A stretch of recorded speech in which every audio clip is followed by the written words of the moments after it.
हाँ दोस्तों, देखिए हम श्री कृष्ण साइंस सेंटर पटना आ चुके हैं और यहाँ की टिकट ले ली है। यहाँ पर 3 शो चलते हैं। सारी जानकारी मैं अभी आगे ब्लॉग में दूंगा।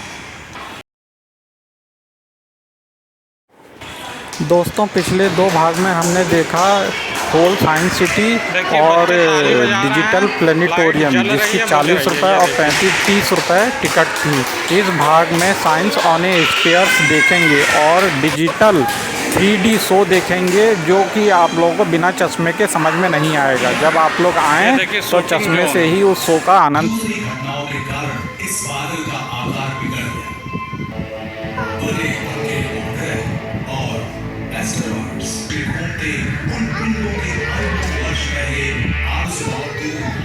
मगर 30 किलोमीटर दूर मंडल की रचना के प्रारंभ में पृथ्वी पर हुए भयंकर कंपनों का छोटे महाकाशीय पिंडों पर भी एक क्रेटर बने हुए हैं।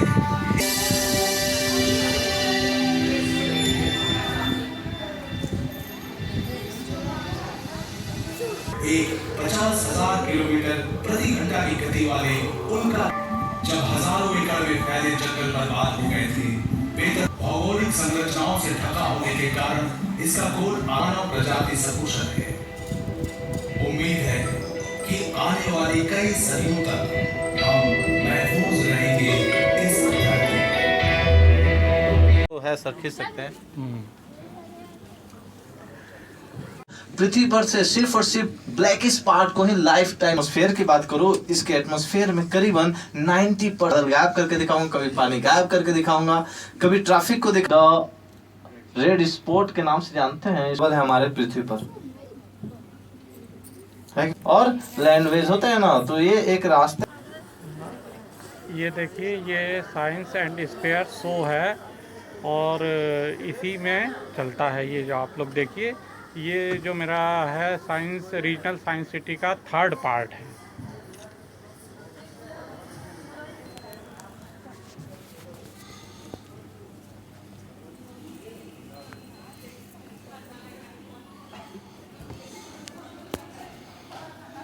पृथ्वी पर से सिर्फ और सिर्फ ब्लैकिश पार्ट को ही लाइफ टाइम देखते हैं चांद का, जिसको हम लोग मारिया के नाम से जानते हैं।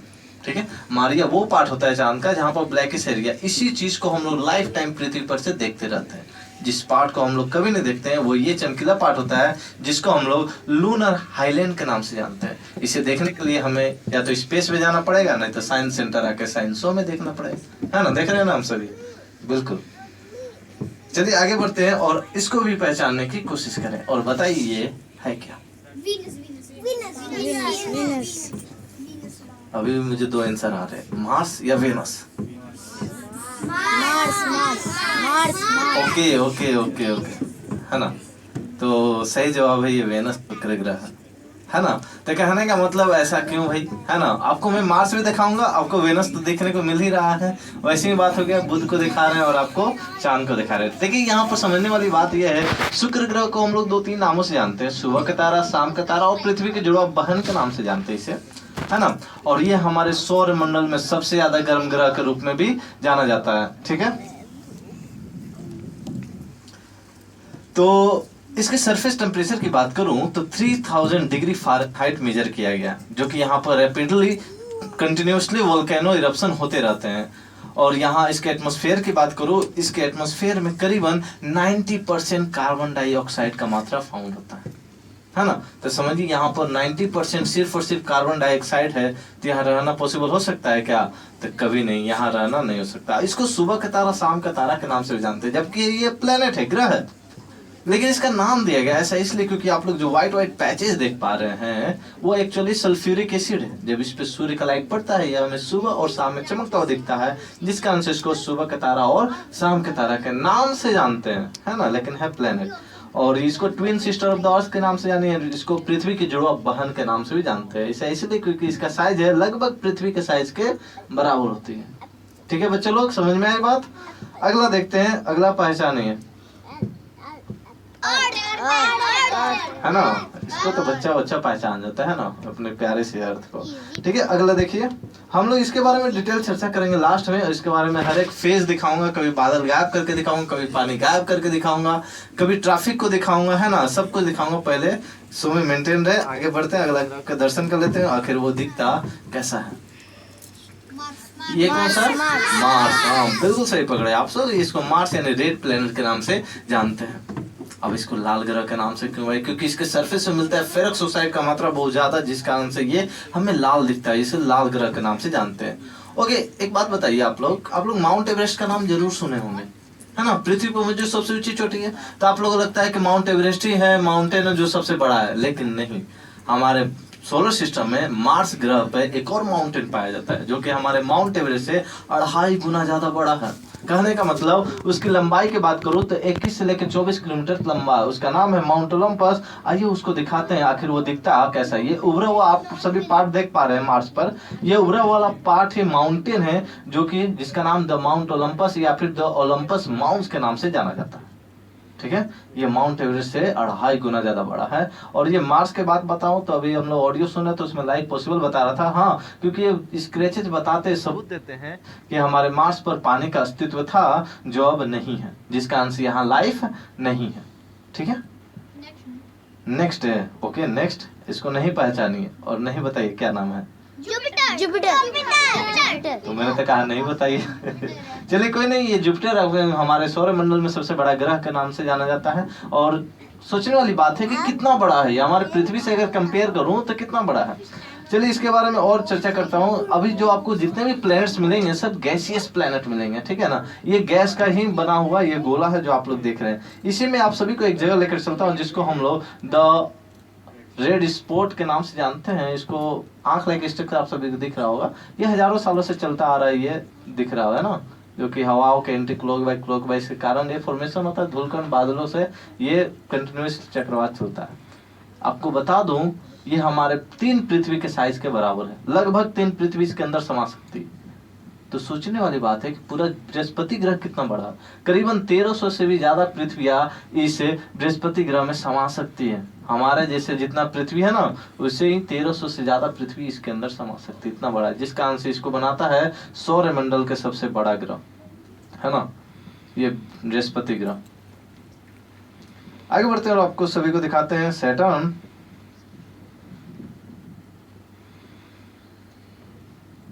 तो ये सैटर्न है, आप सभी विश्वास करते हैं?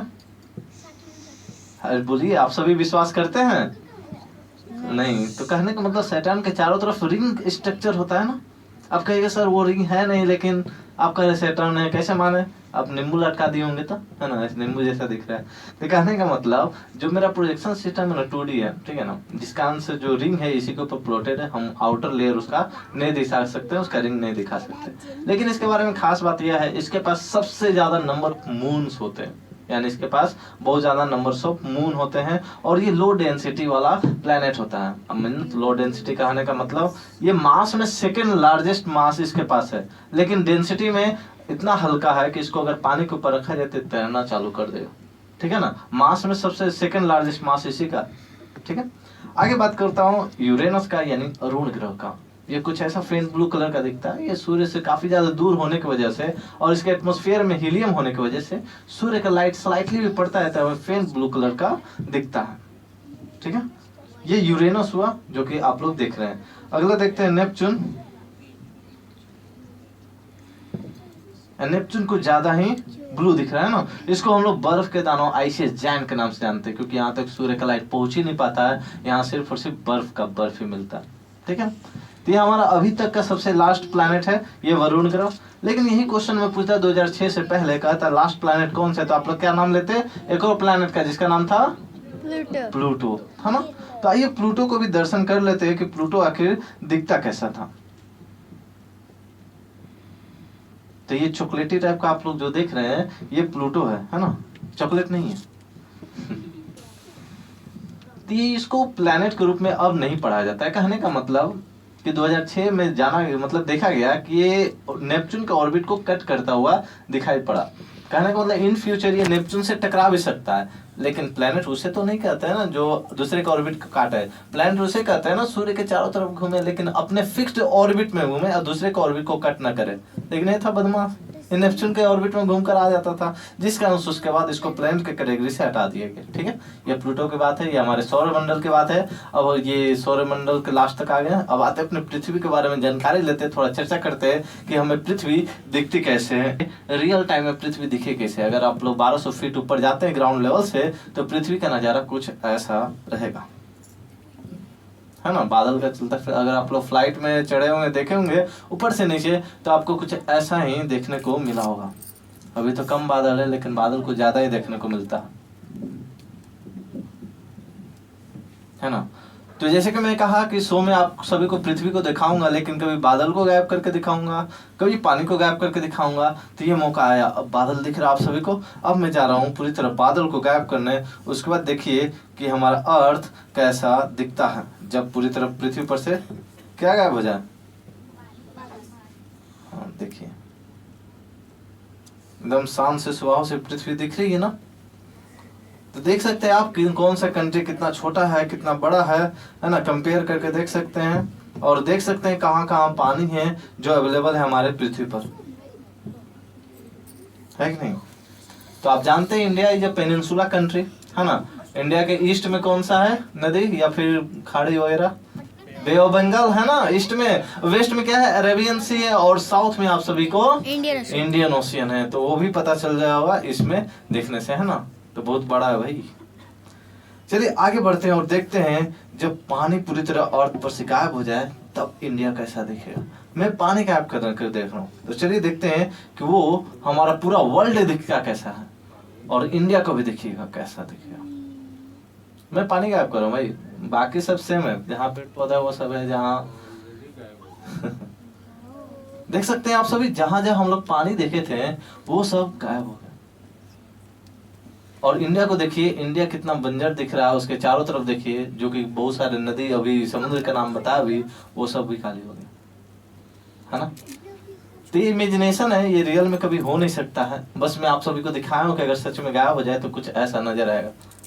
तो इसके नुकसान आप सभी समझ सकते हैं, है ना। ऐसा हो जाए तो भाई हम लोग यहाँ सर्वाइव नहीं कर सकते हैं। आगे बढ़ते हैं और आप सभी को डे एंड नाइट का अनुभूति कराते हैं कि डे यानी दिन के समय हमारा पूरा अर्थ पे आधा भाग डे होता है, आधा भाग नाइट होता है। जो कि डे टाइम देखिए, डे टाइम में इंडिया या फिर पूरा कंट्री दिखता कैसा है। और इधर भी देख सकते हैं जो मेरिडियन डे नाइट में डिवाइड करता है उसको ग्रे लाइन या फिर टर्मिनेटर के नाम से जानते हैं, है ना। अब आइए पूरा वर्ल्ड नाइट व्यू में देखते हैं। पूरा वर्ल्ड नाइट व्यू में हमें दिखता कैसे, ये चीज क्या दिख रहा है आपको, चमकता हुआ कुछ चीज दिख रहा है ना। ये क्या है बच्चों लोग, स्टार्स है ना। नहीं भाई, अर्थ पे स्टार्स कहाँ से आ जाएंगे, हम लोग अर्थ देख रहे हैं ना।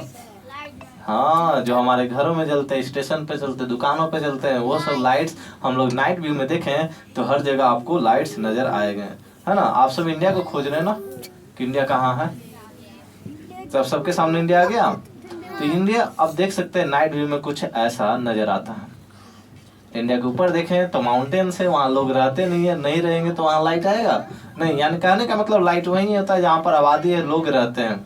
आगे बढ़ते हैं और आपको अगला दिखाते हैं। ये छिपकली टाइप का स्ट्रक्चर आप सभी को दिख रहा होगा। एक छिपकली नहीं एक्चुअली, ये है यूरोप के कंट्रीज जो कि नाइट व्यू में कुछ विजुअल ऐसा रहता है। ये सैटेलाइट फोटोग्राफी ली गई है जिसके सहायता से आप सभी देश को देख रहे हैं नाइट व्यू में, है ना। ये अफ्रीका देख सकते हैं। अफ्रीका का खास बात यह है, ये एक ऐसा कंटिनेंट है जहाँ से तीनों लाइन पास होती है, Tropic of Cancer, Tropic of Capricorn और इक्वेटर भी, है ना। देखिए, और यहाँ पर सबसे बड़ा डिजर्ट मिलता है जो कि है सहारा डिजर्ट। हाँ, आगे बढ़ते हैं। आप लोग देख रहे हैं साउथ अमेरिका और ऊपर में आ गया नॉर्थ अमेरिका, है ना। नॉर्थ अमेरिका देख सकते हैं कितना लाइटिंग है, क्योंकि डेवलप्ड कंट्री है भाई, हम लोग इसको डेवलप्ड कंट्री में मानते हैं। आगे बढ़ते हैं और आप सभी को एक चीज गेस करने के लिए बोलते हैं। ये येलो येलो चलता फिरता चीज है क्या, फिश है और क्या क्या है, बैक्टीरिया है, वायरस है और क्या क्या है ना। ये सब सुनने को मिलता है हमें, इसी शो में सुनने को मिलता है। और आप ही लोग के बच्चे मतलब जो भी है गेस करके बोलते हैं। है ना। तो एक्चुअली मैं बता दूं, ये मीन्स ऑफ ट्रांसपोर्ट का एक वे है जिसको एरोप्लेन एरोप्लेन्स हाँ कह सकते हैं, यानी ये एयरवेज के रास्ते बताए जा रहे हैं इसके सहायता से, ठीक है ना। हम लोग जानते हैं ना मोड 3 होते हैं ट्रांसपोर्ट के, वाटरवेज, एयरवेज और लैंडवेज होते हैं ना। तो ये एक रास्ते हैं जो कि एयरवेज के हैं। आप देख सकते हैं एरोप्लेन्स इसके ऊपर कितने आते जाते दिख रहे हैं हमें, है ना। आप अगर देश को लोकेट करना जानते हैं तो देख सकते हैं इंडिया के अगल बगल कितने एरोप्लेन्स आते जाते हैं ना। तो मिनिमम बहुत कम लग रहा है, लेकिन जैसे आप डेवलप्ड कंट्री की ओर इंटर करते हैं और यूरोप को देखते हैं तो क्या हाल है। तो यहाँ तो सर एक्सीडेंट पर एक्सीडेंट हो रहा होगा, लेकिन आप लोग कभी सुने क्या है फाइट, एरोप्लेन्स के बीच में फाइट हो गई ऐसा कुछ? तो ऐसा कभी नहीं सुनने को मिलता है, ठीक है। क्योंकि जो ATC होता है ना, एयर ट्रैफिक कंट्रोलर, वो हर एक प्लेन के लिए अपना अपना रूट तय किए रहते हैं। तो ये बात आप देख रहे हैं यूरोप को। आगे बढ़ते हैं, आप सभी को अमेरिका दिखाते हैं। अमेरिका का क्या हाल है बताइए। यहाँ तो एक बच्चा बोल रहा है सर ऊपर गिट्टी एक फेंक देना, किसी एक पे तो पक्का लग जाएगा। ऐसा कुछ इतना ज्यादा डेंस मात्रा में ये उड़ता हुआ हमें दिख रहा है। बताइए डेवलप्ड कंट्री का ये हाल है। हम लोग के ऊपर भी ऐसा उड़ता तो कहते रोज देखो ये, कोई नहीं, हमारा भी देश एक दिन डेवलप्ड होगा, ठीक है। आप लोग देख रहे हैं पूरा वर्ल्ड को, आइए पूरा वर्ल्ड में देख लेते हैं कहाँ का प्लेन उड़ाए जाते हैं, है ना। डे में भी नाइट में भी हर जगह देखते हैं। आज हम लोग का कहीं भी आना जाना संभव हो चुका है ना, एयरवेज के माध्यम से, वाटरवेज के माध्यम से। चलिए आगे बढ़ते हैं और आपको कार्बन ट्रैकर यानी कार्बन डाइऑक्साइड जो हमारे एटमॉस्फेयर में बढ़ता जा रहा है उसका रीजन जान लेते हैं। जो कि हम लोग इतना तेजी से पॉपुलेशन के साथ पोल्यूशन भी बढ़ा रहे हैं, उसका तो साइड इफेक्ट कहीं ना कहीं होगा। आज हम लोग को वेदर इतना गर्मी महसूस क्यों हो रहा है? क्योंकि सच में हमारे एटमॉस्फेयर में कार्बन डाइऑक्साइड का लेवल बढ़ा है, जिसका अंश में बाहर में बहुत ज्यादा गर्मी महसूस हो रही है। आप लोग भी महसूस किए होंगे, है ना। अभी तो AC में ठंडा लग रहा है, सच में वहां जा रहा तो ठंडा लग रहा है ना। तो बाहर निकलते ही हमें गर्मी महसूस हो रही है। देखिए आप लोग को बता दूं कि जो सन है, अभी हम लोग को विटामिन D ये सब यूजफुल है ना, लेकिन आने वाले समय में सन ही हमारे लिए हार्मफुल हो जाएंगे। जैसे उसका अगर डायरेक्टली सन का लाइट पड़ा हमारे स्किन पे तो हमें स्किन डिजीज, स्किन कैंसर होने का भी डर है ना। तभी इतना तेजी से हम लोग कार्बन मोनोऑक्साइड इतना तेजी से फैला रहे हैं अपने एटमॉस्फेयर में, इसका साइड इफेक्ट देखने को मिल रहा है ना। अभी इंडिया सुरक्षित है, लेकिन आने वाले समय में यहाँ भी ऐसा कुछ हो सकता है। चलिए आगे बढ़ते हैं और आपको बायोस्फीयर के बारे में बताते हैं, यानी पेड़ पौधे के बारे में बताते हैं। जहाँ जहाँ आप लोग ग्रीन कलर देख रहे हैं वहाँ पेड़ पौधे, यानी कहने का मतलब जंगल ये सब है, एरिया है। लेकिन जहाँ ग्रीन कलर नहीं है वहाँ तो खाली है ना, लेकिन वहाँ का लोग रह कैसे रहे, वहाँ ऑक्सीजन आ कैसे रहा है। तो एक्चुअली एक जगह मैं आप सभी को दिखाना चाहता हूँ जो कि साउथ अमेरिका का पार्ट कहलाता है, जहाँ पर मिलता है बहुत बड़ा जंगल, जिसका नाम है अमेजन जंगल, जो कि ये हमारे अर्थ पे एक वरदान के रूप में है, जिस जगह को हम लोग the lungs of the earth के नाम से जानते हैं, यानी पृथ्वी के फेफड़ा के नाम से जानते हैं। इस जगह से हमें ऑक्सीजन इतना ज्यादा मिलता है कि जैसे आप लोग जैसे दूसरा तीसरा सांसें ले रहे हैं ना, एक्चुअली ऑक्सीजन वहीं से आ रहा है ना। यही है जो हमारे एटमॉस्फेयर में 20 से लेकर 21% जो ऑक्सीजन है बरकरार रखा है, सिर्फ और सिर्फ इसी के कारण है। आज इतना तेजी से पॉपुलेशन पोल्यूशन दोनों बढ़ रहा है ना, लेकिन फिर भी ऑक्सीजन उतना ही लिमिटेड है, घट नहीं रहा है। अगर ये नहीं रहता तो आज रैपिडली ऑक्सीजन घटता और आज हम लोग इतना फ्रीली नहीं घूमते, अपने कंधे पर ऑक्सीजन सिलेंडर लेके इधर उधर जाते रहते। ठीक है, ये तो आप लोग बायोस्फीयर के बारे में देख रहे हैं कि अलग अलग मंथ में, अलग अलग सीजन में कहाँ कैसा पेड़ पौधा का संख्या। ओके, आप सभी मोबाइल फोन का, सोशल मीडिया साइट का यूज करते हैं, तो आज देखिए पूरा वर्ल्ड में ये रेडिएशन टाइप का चीज जो दिख रहा है, ये टावर से निकलने वाला रेडिएशन पूरा वर्ल्ड आप देख सकते हैं कंक्योर हो चुका है, ये कब्जा हो चुका है इससे, है कि नहीं। आज हम लोग 3G से 4G और 4G से आज हम लोग 5G की दुनिया, एकदम सुनने में अच्छा लगता है। 5G में आ गया ना, आने वाले समय में 6G में भी आ जाएंगे, लेकिन उससे होने वाले साइड इफेक्ट को नहीं देखते हम लोग। तो उससे ज्यादा जनरेशन बढ़ता है तो उससे ज्यादा मात्रा में क्या रेडिएशन भी बढ़ते हैं ना। टेक्नोलॉजीज के लिए टावर भी चाहिए कि हाई स्पीड मिले भाई, 1 GB पर सेकेंड मिल जाए तो मजा आ जाए, है ना। चलिए लास्ट में आप सभी को एक वीडियो दिखाना चाहते हैं कैसे हमारा अर्थ डेवलप हुआ। डेवलप मतलब कैसे विकसित हुआ, अर्बनाइजेशन हुआ, हमारा इंडिया भी कैसे हुआ, आगे बढ़ा, कैसे तेजी से हम लोग आज विकास कर रहे हैं, उसका जीता जाता एक सबूत है, जो कि एक वीडियो आप सभी को दिखाना चाहते हैं, है ना। तो आप लोग देखिए ध्यान से, उसके बाद शो को समाप्त करते हैं।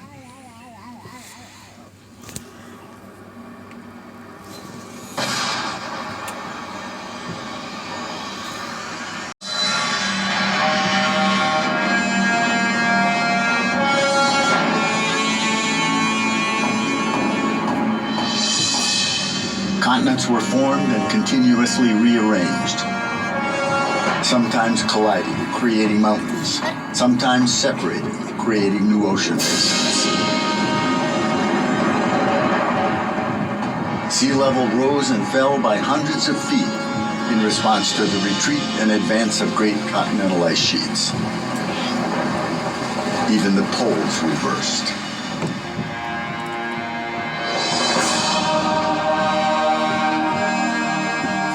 Coping with change has always been a key to survival.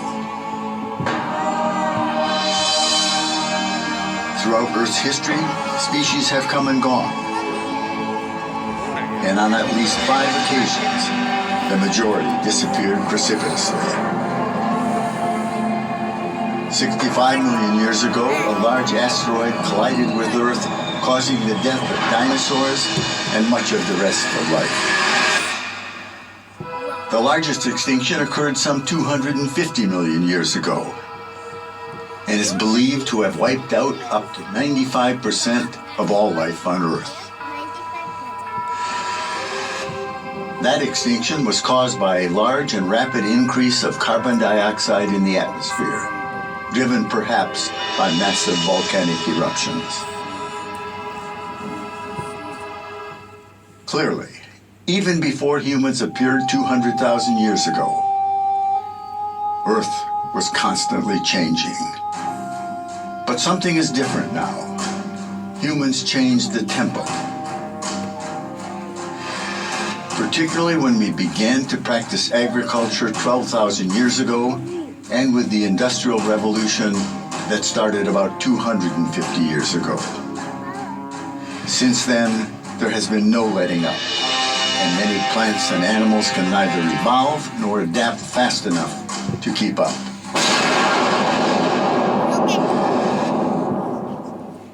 Today, the rate of extinction is hundreds of times higher than at any time in the past several 100,000 years. Many scientists believe we are on the threshold of the 6th mass extinction, this one driven by humans. Extinction means more than the loss of species.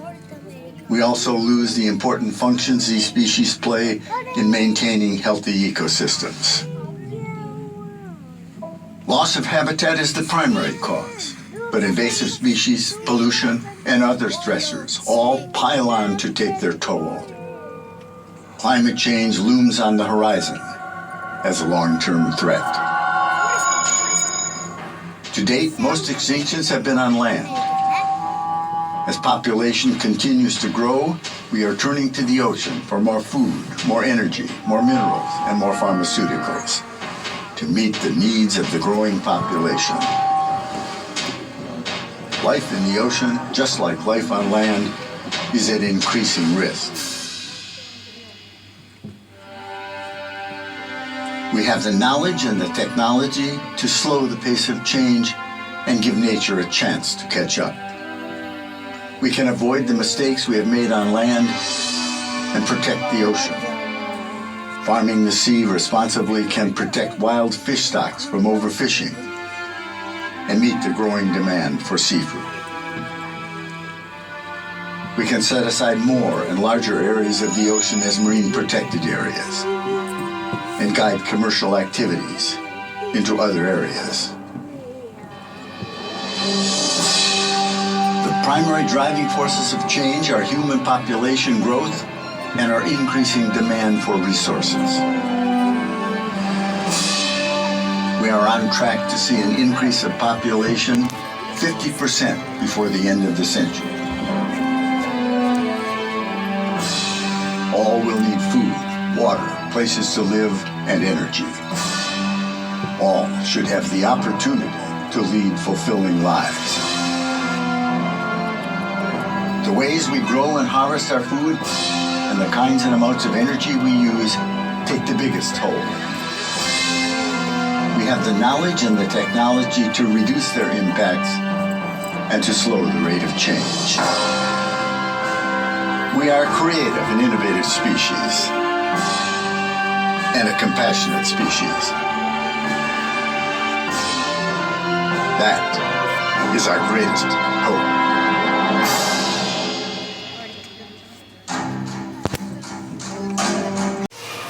दोस्तों इसकी ticket है 35 rupees, लेकिन यह 3D show है और बिना चश्मे के इसको आनंद लेना एकदम गलत है। तो मैं आपको एक झलक दिखा देता हूँ, बाकी जब आप लोग आएँ तो चश्मा लगाकर इसका गुड मॉर्निंग